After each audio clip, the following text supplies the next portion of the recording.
Hi guys, this is Shikha Agrawal. Welcome to my channel Bhagwati IS and PSC classes. In this video, we will be covering the part 2 of the types of the constitution friends. मेरा part 1 अगर आपने नहीं देखा है तो link description box में दी है. Please go and watch it out first and then follow this part 2. So friends, part 1 में हमने देखा था written constitution, unwritten means document के बेसिस पे. दूसरा हम लोगों ने देखा था on the basis of the nature, unitary constitution और फेडरल कॉन्स्टिट्यूशन. तो यूनिटरी मतलब होता है एकात्मक और फेडरल होता है परिसंघात्मक या संघीय संविधान भी कहते हैं. तो हमने एक बार डिस्कशन कर लिया था यूनिटरी संविधान क्या होता है. So friends, let us discuss what is federal constitution. Federal constitution समझने के लिए पहले ये समझते हैं फेडरल क्या होता है, फेडरेशन क्या होता है.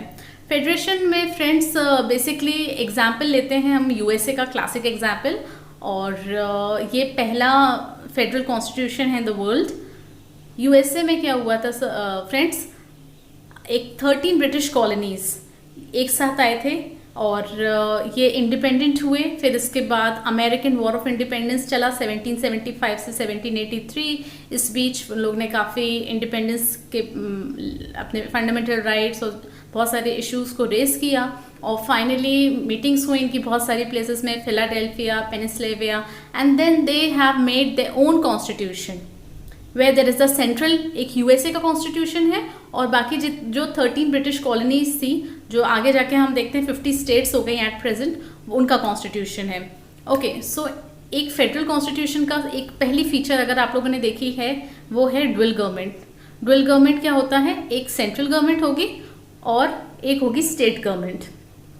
राइट फ्रेंड्स, तो संविधान कैसा होगा, लिखित होगा. डेफिनेटली लिखित होना बहुत ज़रूरी है, कोडिफाइड होना बहुत ज़रूरी है, क्योंकि पावर्स क्या हैं, सेंट्रल गवर्नमेंट और स्टेट गवर्नमेंट में डिवाइडेड है, तो इसलिए सब कुछ कोडिफाइड होने वाला है.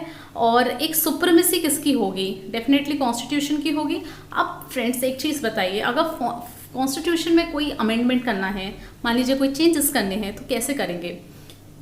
जितनी स्टेट्स हैं, फॉर एन एग्जाम्पल आज अगर यूएसए को कोई कॉन्स्टिट्यूशन में बदलाव करना है तो यूएसए में कितनी स्टेट्स हैं, 50 स्टेट्स, और यूएसए की जो सेंट्रल गवर्नमेंट है उनको मिल के अमेंडमेंट करना पड़ेगा. इसलिए ये बहुत रिजिडिटी होती है, and that is the reason कि मोर देन 200 ईयर्स हो गए हैं और अभी सिर्फ उनके 27th अमेंडमेंट हुआ है. जो लास्ट अमेंडमेंट हुआ है वो 1992 में 27th अमेंडमेंट हुआ है. तो दैट यू कैन सी कि कितना कॉम्प्लेक्स प्रोसीजर है, इसलिए बहुत आसान नहीं होता है, काफ़ी रिजिडिटी है कॉन्स्टिट्यूशन की. दूसरी चीज़ है सेपरेशन ऑफ पावर्स कैसे होंगी, डिवाइडेड होंगी. ये किस टाइप की पावर्स की बात हो रही है, यहाँ पे फ्रेंड्स बात हो रही है लेजिस्लेटिव पावर्स, लॉ बनाने की शक्ति, एग्जीक्यूटिव पावर्स, लॉ को इम्प्लीमेंट करने की शक्ति, फिर judicial powers, financial powers, administrative powers, emergency pass, और जितनी मिसलेनियस पास होती हैं इन सब को डिवाइड किया जाएगा central government as well as the state government. तो सेपरेशन ऑफ पावर्स इसमें दिखता है, बहुत क्लियरली डिफाइंड है इसमें. दूसरी चीज़ आप इसमें देखेंगे कि ये इंडिपेंडेंट जुडिशरी है. इंडिपेंडेंट जुडिशरी क्योंकि अगर सेंटर और स्टेट में डिस्प्यूट्स होगा फ्रेंड्स, अगर सेंटर और स्टेट में डिस्प्यूट्स होगा और जुडिशियरी अगर यूनिफाइड होगी तो डेफिनेटली किसको सपोर्ट करेगी, सेंटर को. और ऐसा नहीं हो सकता फेडरल गवर्नमेंट में, क्योंकि फेडरल गवर्नमेंट में ही दो ड्यूअल गवर्नमेंट है, और सारे मैंने आपको फीचर्स बताए कि रिटन है, सुप्रीमेसी कॉन्स्टिट्यूशन की है. तो ऐसे में इंडिपेंडेंट जुडिशरी होना बहुत ज़रूरी है फ्रेंड्स. तो ये इसके सारे फीचर्स थे, होप आप लोग को समझ में आए होंगे फ्रेंड्स.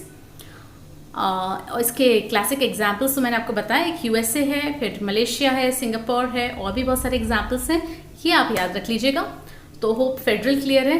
अब आप मुझे बताइए कि इंडियन कॉन्स्टिट्यूशन कैसा है, is it federal, is it unitary, क्योंकि दोनों फीचर्स आपके सामने हैं. इंडियन कॉन्स्टिट्यूशन के क्या फीचर्स हैं मुझे बताइए. ऑप्शन की बात करें तो ये एक यूनिक ब्लेंड है, यूनिटरी और फेडरल कॉन्स्टिट्यूशन. फेडरल भी बोलते हैं.